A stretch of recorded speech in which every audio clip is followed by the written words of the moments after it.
Bula Vinaka, Fiji, and a warm welcome to Speak Your Mind on Gold FM. I'm Louise Kaunisela, and this year in July, the National Anti-Corruption Curriculum was launched. It was created by the Fiji Independent Commission Against Corruption, FICAC, in partnership with the Ministry of Education, Heritage and Arts. My guest today is the Public Relations Officer, FICAC, Betty Lynn, and I have to get to your surname. Is it Matikitonga? Matakitonga, sorry about that, but a warm welcome to Speak Your Mind. And we need to start off first with, what is corruption? Well, first of all, good afternoon, Louise, and to you listening in on Gold FM and watching through FBC TV. It's great to be here. So corruption is a complex issue. It's a complex global issue which manifests itself in different forms and the means of it being carried out and so forth. So different countries may have different derivations for corruption to suit the context of the country and the nature and culture of corruption within that country. But simply put, corruption to us is the abuse of public power by any public official for private gain. Right? Yes. And so it was with this realization, because, corruption is a threat to economic progress. It hinders sustainable development. And so FICA came into existence on April 4th, 2007, and it was because of the knowledge of corruption and the threat that corruption could have. And it was realized that, the country needs a strong set of anti-corruption laws to deal with corruption, and it needed an independent body to be able to enforce these laws, and that is the Fiji Independent Commission Against Corruption. Well, that's a great explanation. Betty Lynn, thank you very much. Now, what causes corruption? There are a number of things which cause corruption, and this includes outdated policies and systems which allow an individual with a lot of personal greed to be able to exploit the system to engage in corrupt activity. So this personal greed stems from great desire. Now, desire can be a good thing because it motivates you to achieve things, but it is a bad thing if that desire lets you or puts you in a position where you think, okay, it's okay to break the law to get this, but it isn't. And so that is how individuals start to engage in corruption. Now, another cause of corruption is the decline in ethical sensitivity. If they see that, and also the lack of education. So if they see that maybe in the past these people are getting away with corruption, they may think that it's okay to engage in it. But it isn't, because one way or the other, the law will catch up to you and FICAC will investigate and prosecute you for corruption grounds. Another thing is the low awareness on what corruption is, understanding and knowing how to identify instances of corruption, and being able and knowing the proper channels to be able to report it. And another thing is the cultural environment. What is society's attitude to corruption? Are they condemning it or are they condoning it? What kind of conversations are taking place around corruption, where people sit down and really understand that corruption is bad and it has no place in Fijian society. And then through having these discussions, it is hoped that people realize the importance to work with FICAC to combat and prevent corruption in society. Thank you very much, Betty Lynn. I know it is greed, people just wanting to make a bit more money and, just live a life of luxury. So anyway, we'll go to how this year in July that the National Anti-Corruption Curriculum was launched. So what is the National Anti-Corruption Curriculum? So we like to call it the NAC for short, in case the National Anti-Corruption Curriculum is too long to say. Oh, so thank NAC, you. Yes, you I'll can do just that. say NAC. Yes. So the NAC is the paradigm shift in the fight against corruption. Okay, FICAC has two approaches to fighting corruption, and that is through the reactive and proactive arms. And the reactive arm goes through prosecuting and investigating, and then going into society for the proactive arm to raise awareness against corruption.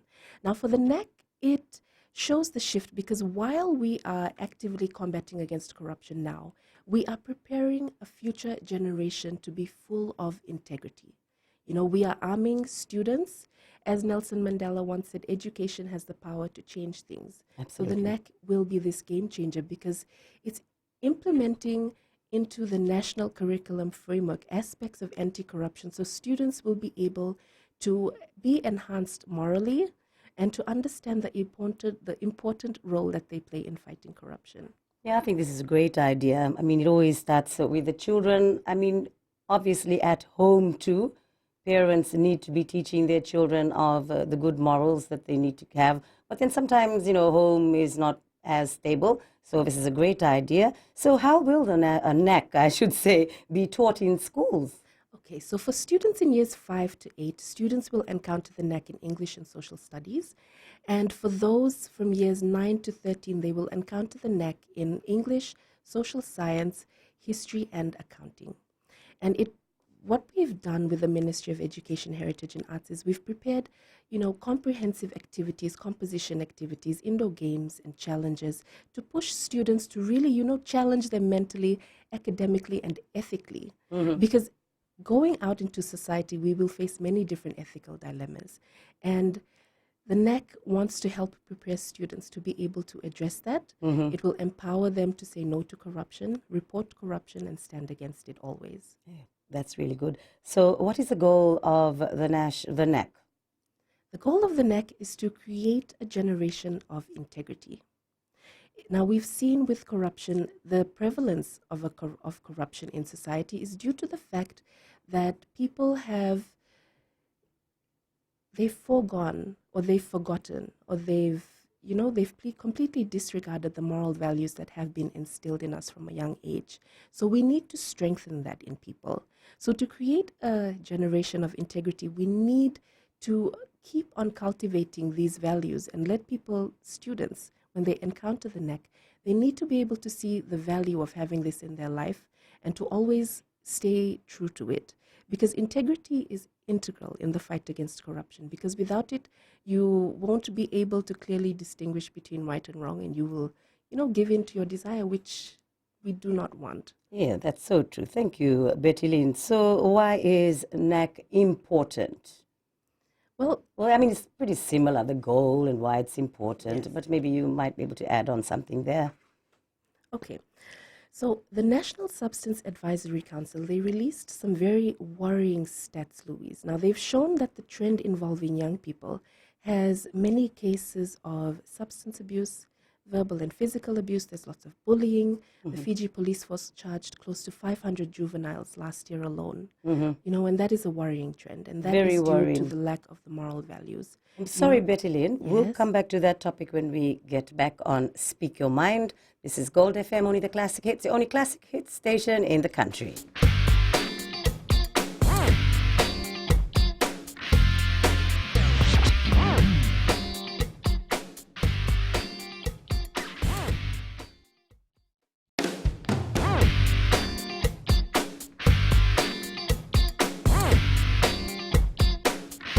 This is Speak Your Mind on Gold FM, only the classic hits. My guest in the studio together is the Public Relations Officer, FICAC, Betty Lynn, who has been explaining very clearly why and how it is important that we have the NAC, which is the National Anti-Corruption Curriculum. It's really good to know that it's going to be in schools. I know it was launched in July, but is it officially going to enter schools next year? Am I right?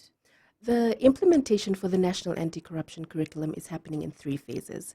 So the Okay. first phase began last year with the piloting in 32 schools around the country, and then it continued this year with the launch in July. Now the next phase, which kicks off next year, is the intensive training program for teachers around the country so that they are able to familiarize themselves with the concepts we have added to. And just to put it out there, we have not changed the curriculum. We've simply aligned anti-corruption concepts alongside the national framework that is already in place. So it's added value to it, which is anti-corruption. And then after the training completes, then the NAC will go into schools around the country. Fantastic. Now, I mean, I had to cut you off earlier. The reason why you had to implement NAC into schools. I mean, you said worrying statistics of children taking drugs, and you can continue from there. Okay. So, it is widely known, and we always say this whenever it's involving young people, and we say that young people are our future. They are our future leaders. So no matter what role young people take up when they leave school, they are leaders in their own right. And we need these young leaders to be able to be full of integrity, to be able to, do the right thing always. And so that is what the NAC will do. It will enhance this feature in students. And while, you mentioned earlier, the moral values education, it all starts at home. But what the NAC does, it keeps that conversation or that discussion around the importance of moral values going, because we need, that is the foundation that leads for future things. And we need the future to be good and bright, and that is through anti-corruption efforts, and it takes a combined effort.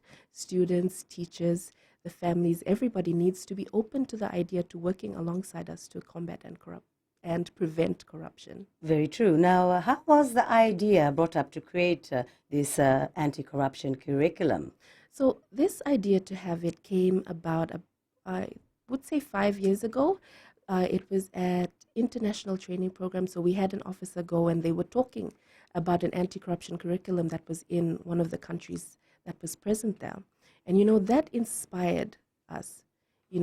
Why wait to prosecute and investigate when they're out of the school force, when you can start them young, have them understand why corruption is bad, and then cultivate that inspiration to continue being full of integrity always. So I suppose they have this in overseas as well, being taught. So, and I'm sure it has positive results, obviously, because children, you know how they are. Yes. If they see you doing something wrong, they'll tell you straight. Exactly. And you as an adult, you feel embarrassed again. Man, a child is telling me to do the right thing. And we need to cultivate that. We need to encourage them to always speak out. When they see something wrong, don't turn a blind eye to it. Mm-hmm. Address it on the spot. And so that is exactly the kind of attitude that we want to really push for. Lovely. So why did you think that the anti-corruption behavior should be taught in schools? Well, I mean, we're kind of repeating here. Well, obviously, you've said all the answers already, but again, you might have something else to add on. Well, the worrying trends speak for themselves, Mm-hmm. and the NAC is a promise from FICAC and the Ministry of Education, Heritage and Arts, that the future is not lost. These trends will change once the NAC goes into schools, and we are confident that we will be able to remedy these effects that are happening right now. Well, I think it's a great move, honestly speaking. So the launch of NAC also introduced FICAC's Anti-Corruption Youth Ambassador Program. Can you tell us what this program is about? Thank you. So the Anti-Corruption Youth Ambassadors Program, its inception was actually inspired by the true story of two students from Nasino Muslim College. Now, these two boys are Waisia and Nereo. Mm-hmm. So what they did was they were on their way back to school, and they found a wallet which had almost $1,000 inside. Now some people would find that wallet and they would think, oh, this big amount of money, I can spend it. Nobody saw me take it. That kind of temptation, it exists with some people.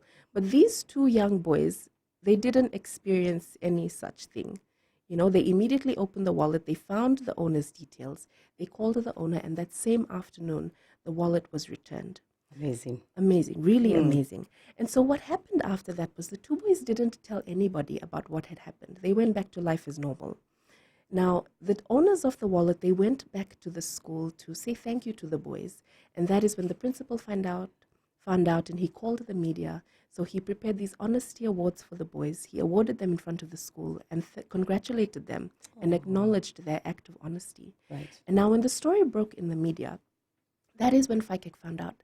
And we were inspired. We were really inspired, because here we are creating and implementing a national anti-corruption curriculum, and the goal is to foster and encourage these kind of acts. And here are these two boys who are doing it already, Yes. So the purpose of the Anti-Corruption Youth Ambassadors Program is to provide young Fijians who are, doing extraordinary acts of integrity in society. We want to acknowledge them for doing the right thing.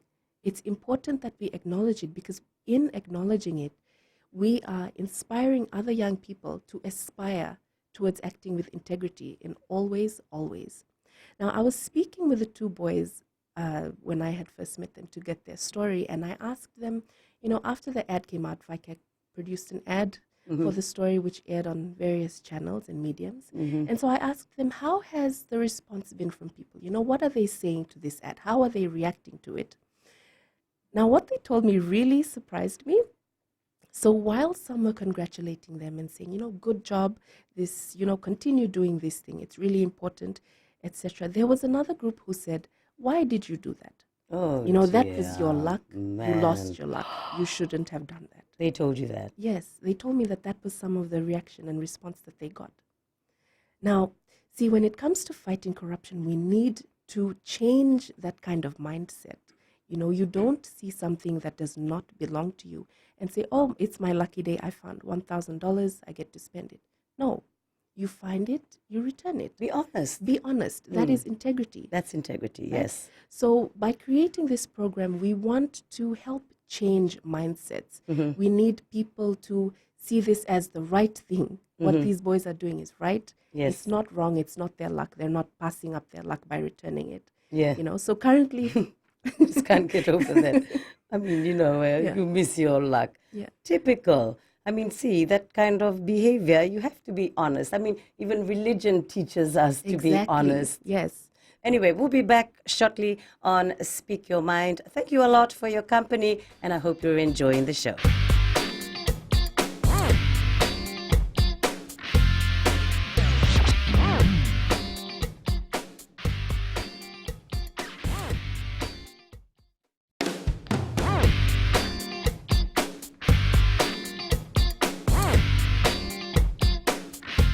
Welcome back to Speak Your Mind on Gold FM, only the classic hits, and we're having a wonderful show. Our guest from FICAC, the Public Relations Officer, talking to us about, how important it is to have integrity, and obviously this is part of the job of FICAC, creating that mindset to just change it. Be honest. And you were talking about those two wonderful boys who found $1,000 in the wallet, returned it nicely to the owner, and also having the other side who said that they missed their luck. But I think there was another one, wasn't there? Yes, just a few weeks ago, FICAC awarded their third anti-corruption ambassador, and she was all the way from Taviuni. So their librarian, the librarian for Holy Cross College, Miss Iona Douglas, she got in touch with FICAC because she heard the story of the two boys, and she had a similar occurrence happened with one of her students. So she's a year 12 student at Holy Cross, and her name is Miss Katarina Tamanisanga. So what happened to her was also similar to the two boys, but she found a bag. She was on her way back to school after going to the hospital, and she found a bag with $180 inside. So immediately after she found it, she took it straight to school. They found the contact details, and they returned it the same afternoon as well. So, it shows the effectiveness of the program, that it's reaching people. People are seeing the ad and they're being inspired, and they want to share it. So it's really great to see people coming towards us and being open to share their stories. We have some other ones who've come forward, but we're still trying to get in touch with them to get their details down. So to become an anti-corruption youth ambassador, we have a form which you fill in to state what happened, where it happened. Do you have the contact details of the person you helped? Because this helps with the verification process. Right. And so they fill this in, they submit it to FICAC, and then we go through it, and then we award them with these plaques to encourage them to continue this good work of integrity. So FICAC hopes in the future to be able to gather all these youth ambassadors and put them together to really inspire other people. Yeah, great idea. So how often do you have, giving out the plaques? Is it any time of the year, or do you have it at a certain time of the year? At the moment, it is once we receive it and we verify to make sure that it is real, and then it happens throughout the year. But I guess in time, because definitely there will be more people who will need to be awarded with these plaques, that we will see in the future how it goes with the awarding. Yeah, I think it's a good initiative because it encourages people to do the right thing. So, I mean, a lot of people forget things in the taxi, or, they drop it. And plus, you feel good when you've returned something to someone. Yes. And so in having the advertisements and having it play on all these different mediums, another powerful force in helping spread this message has been social media. So this year, FICAC rejoined social media. We weren't on anything except we just had our website. But this year, we rejoined Twitter, LinkedIn. We've always had a YouTube account, and just recently we joined Facebook. So to be able to increase the channels that people can get in touch with us with, and also provide them with a more convenient means of accessing anti-corruption news and information. It's been great, and seeing the response that we've gotten and the feedback from people. People are messaging to ask questions. They are submitting, things, and if there's something about an anti-corruption youth ambassador, if there's an act of integrity happening, they're sending it to us. So it's really great seeing that people are open to this new lines of communication, because everybody's online. Yes. So we need to get online. Corruption never sleeps. Corruption is always evolving. So we have to evolve with it, and that is our anti-corruption methods, which need to evolve to stay ahead of the game. So there you go. Whoever is listening now, Yes, they follow us. can obviously follow you, and if the children are doing the right thing, found something, returned it, they can also become a youth ambassador with FICAC, right? Yes. Okay, so now we'll go to how many complaints of corruption has FICAC received so far this year? Okay, so before I get into the numbers, I'd first like to explain the process of what happens when a complaint comes in. Okay. So once a complaint is lodged, there are various means of lodging complaints. People can visit our offices in either Suva, Lambasa, or Lautoka. We have our website, which has a form you can fill in. You have the chance to remain anonymous when lodging corruption-related complaints. We also have a toll-free line, which is 1322, so people can call in if it's more convenient for them. And now with our social media channels, they can also get in touch with us on how to lodge their corruption-related complaints. Okay, so, I can imagine it would be a bit difficult because you have to cipher it to see which one you can actually take to court with, because they're supposed to have evidence and all that. So you can explain all that. Yes. So once a complaint is received, then it goes through a legal assessment, like you said. So this is to ascertain whether or not the complaint lodged is corruption-related or not corruption-related. So complaints which are not corruption-related, they are referred to the relevant authorities, and that is also communicated to the complainant so that they can follow it up with the proper channels. And if it is a police case, then we refer to police if they are the relevant ones to handle that case. Now, once it is ascertained that this complaint is corruption-related, then it goes through investigation once directions from our deputy commissioner has been given. So these investigations can range, it depends, the time length varies depending on the severity of the case.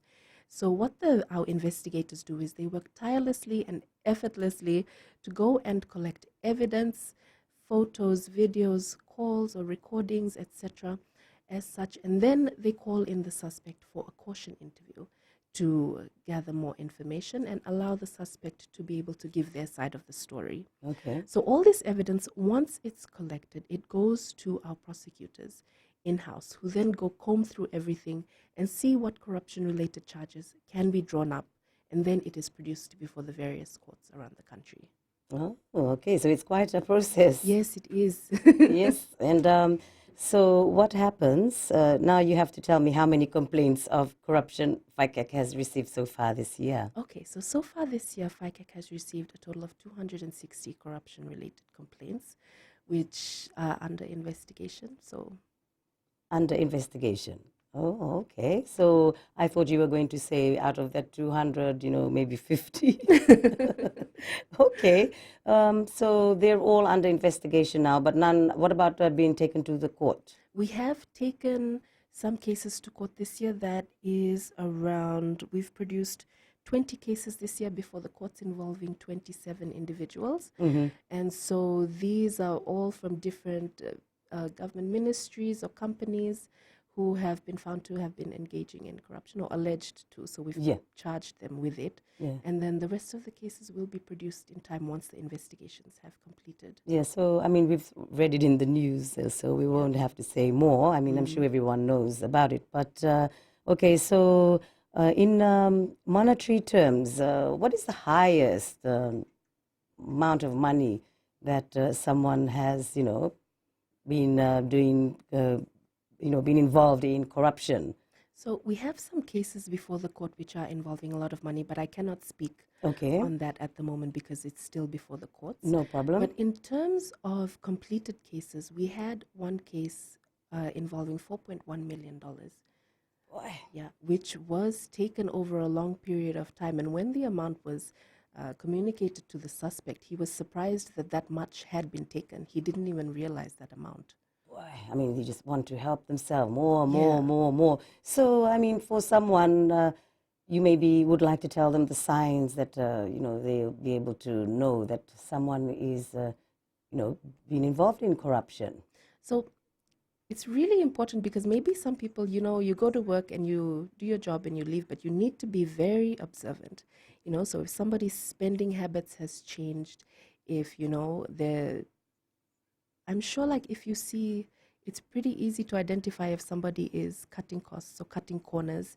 And even with cases like involving like falsification of documents, if we do not have the proper procedures in place to do your checks and balances, if those are not strong in your organization, then you are at risk of corrupt activity taking place. Exactly, that is so true. Yeah. Policies and systems need to be evolved through time. It needs to be strengthened. You need to add the component of anti-corruption to it so that you are able to identify it. And before even identifying it, you're able to stop it, put a stop to it, full stop, because there's no loopholes to think. People with desire, even if they have the desire, they have no means of engaging in corrupt activity because your systems are, in check. Exactly. Your systems are up to date. It is anti-corruption proof. Mm-hmm. People cannot penetrate the system, so they need, it's a lot of work. Yeah. So that is why But it's worth it. It's worth it in the long run. Yeah, Exactly. we'll get back to that again when we come back on Speak Your Mind.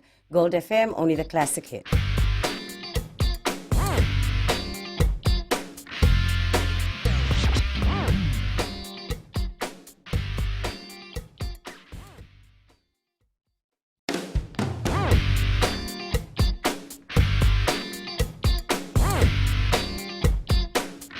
Welcome back to Speak Your Mind on Gold FM, only the classic hits. I hope you're enjoying the program. And our guest from FICAC, the Public Relations Officer, Betty Lynn Matakitonga, right? And you are just sharing with us in the last segment about, how you have to have your checks and balances all good so no one can take advantage or find loopholes. Yeah, exactly. Okay. So that is maybe some advice that you'd like to give to maybe some people who are running whatever in the public service. Right. So the FICAC proactive approach to combating and preventing corruption. So we have a team of corruption prevention officers who are able to conduct awareness sessions and various training programs which are tailor-made to suit the audience that they are addressing. So these awareness programs can take place in the communities. We have community-based ones which can be delivered in the vernacular languages. It can be in the different ministries or departments, the different organizations, and it can even be in schools. So people just need to come forward and request these, but FICAC doesn't only wait for the requests. FICAC approaches the different organizations to be able to conduct these awareness sessions because it's so important to know what is corruption, to understand what is corruption, how to identify corruption, what you can do to prevent it. Like fighting corruption there's so many things you can do, so you need to be able to know these things. So work with us, get in touch and request training programs. If you've already experienced or gone through a program and you think, oh, I don't need it, no. You call for a refresher program. Our programs are constantly being worked on to improve its value, especially with the developing trends of corruption around the country. Technology is always advancing, so people are starting to use technology to exploit systems, So everybody wants to get the latest technology and everything, but you also need to look at the pros and the cons with everything and always have an anti-corruption element to it. And that is where we come in.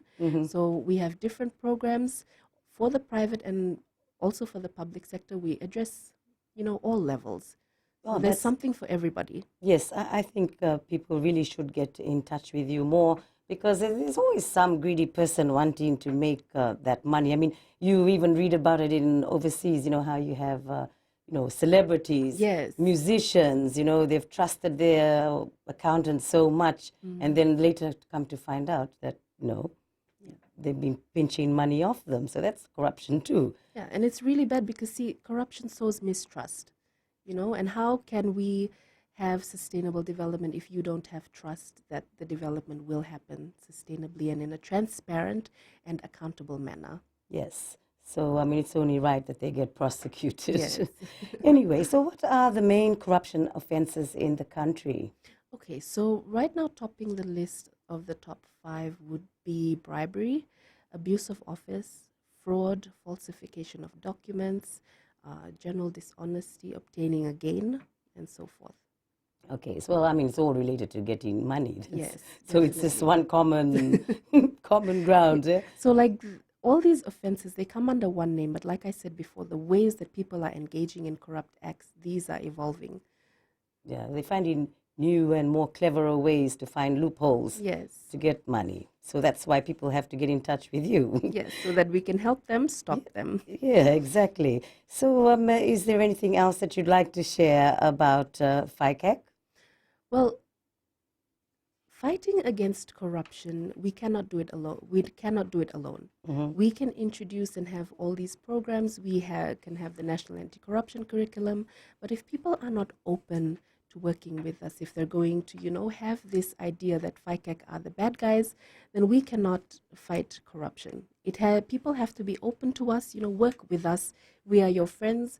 Help us help you stop corruption, because corruption is the enemy of development, and we all want Fiji to prosper. So that is why we are here to make sure that, anti-corruption laws are enforced, that people are able to learn about corruption, learn how they can fight against corruption, and that is so important, especially introducing the National Anti-Corruption Curriculum and the Anti-Corruption Youth Ambassadors Program. Young people are the future, so FICAC looks forward to engaging and working with young people to be able to create a future where corruption is not prevalent. Yeah, I'm just looking forward to it being taught in schools. Like you said, it'll be with English language, English, social studies social for studies, primary school, years 5 to 8, and for years 9 to 13 in English, social science, accounting, and history. That's really nice. Okay, about complaints. Do you receive complaints on social media as well? Yes, now with the introduction of our social media accounts, people can get in touch with us online to be able to lodge their complaints. We want to make things as convenient for people as possible. We want them to be able to know that there's an easy way to lodge their complaints and to come forward with their corruption-related complaints. Fantastic. And if you do have a question, you can call 3220906 or 7732906. But we'll be back in a moment on Speak Your Mind on Gold FM, only the classic hits.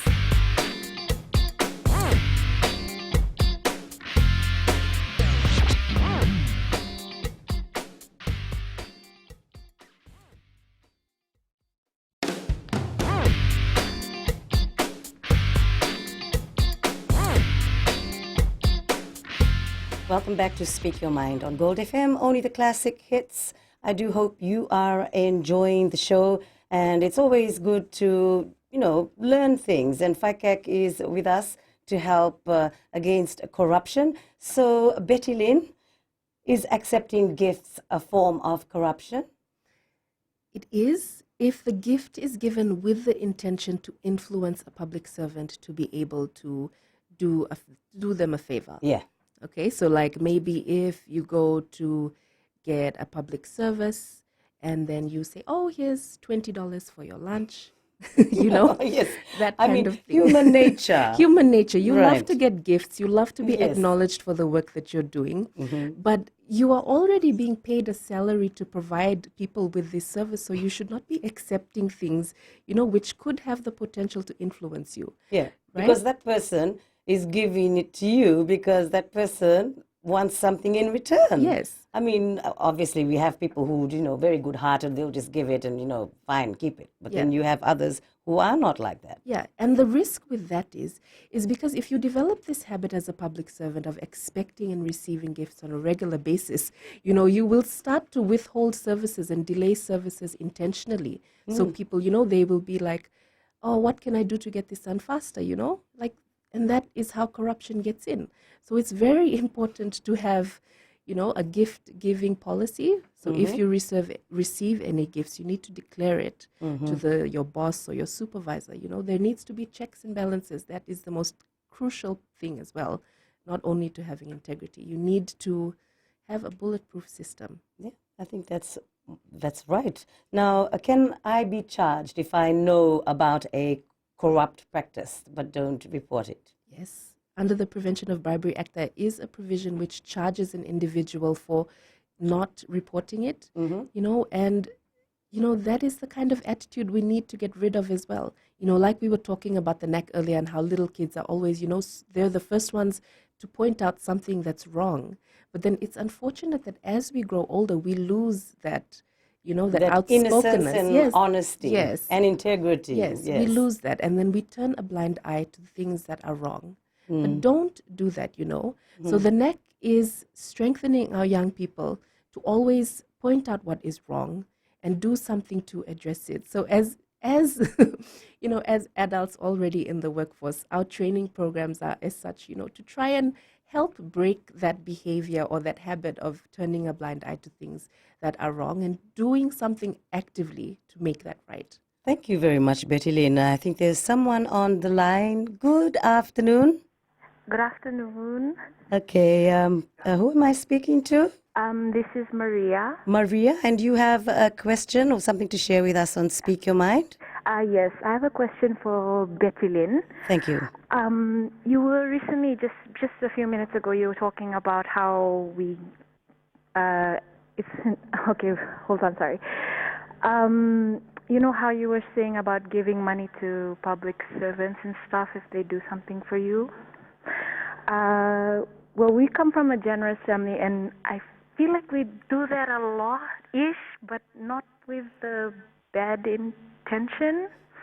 So, usually they resist it and stuff, but, we insist, and we give it with a good intention, not with the intention of, getting any favors or anything. Does that still count as corruption? Thank you very much for your question, Maria.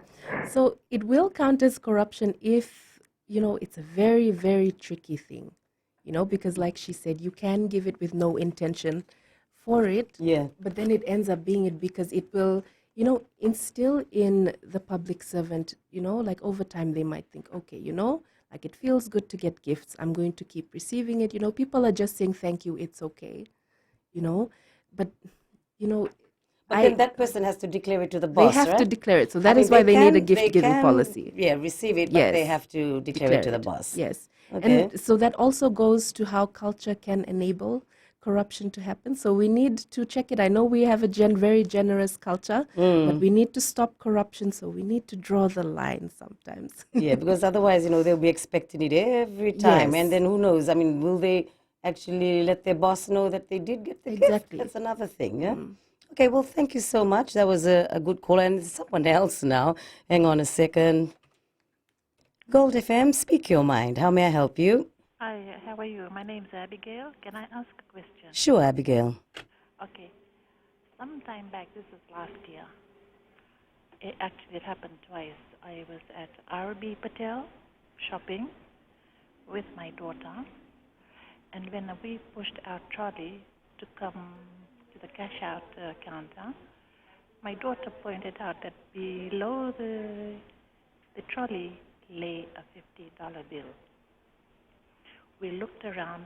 The cashier was yarning with the other cashier because it was empty. So, my friend, can you just speak a little bit louder? Oh, sorry. Yeah. We found a $50, just the entry into the cashier, right? Where the trolley was. There was a $50 note lying there. We looked around. We couldn't find anybody before us that $50 might have dropped out of their wallet. So we were wondering. I told my daughter, what do I do? If I gave it to the cashier, she won't know who owns it.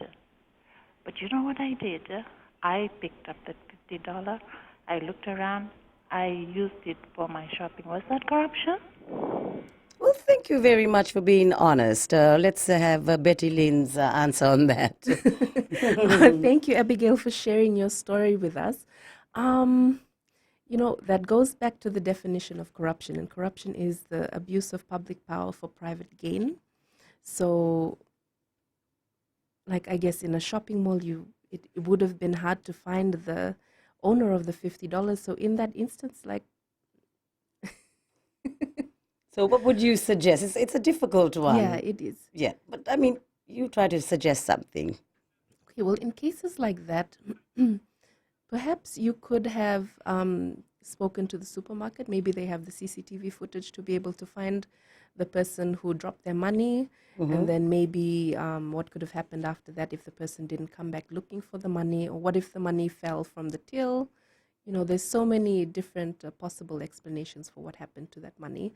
So using it for your shopping, I guess you didn't have any other choice. But there are always other options to explore. So the whole point of us is we want people to, not just automatically look to the spending. They need to consider who the money belonged to, and what the money could have been for, and like worked to try and return it first before you think of spending it. Well, thank you very much, Betty Lynn. And we have come to an end of the program, and it was wonderful having you.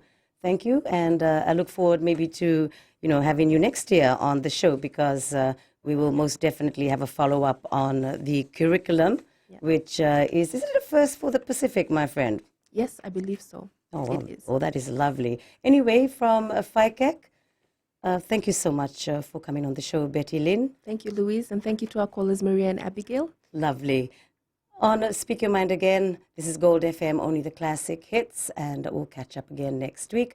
Have a lovely afternoon.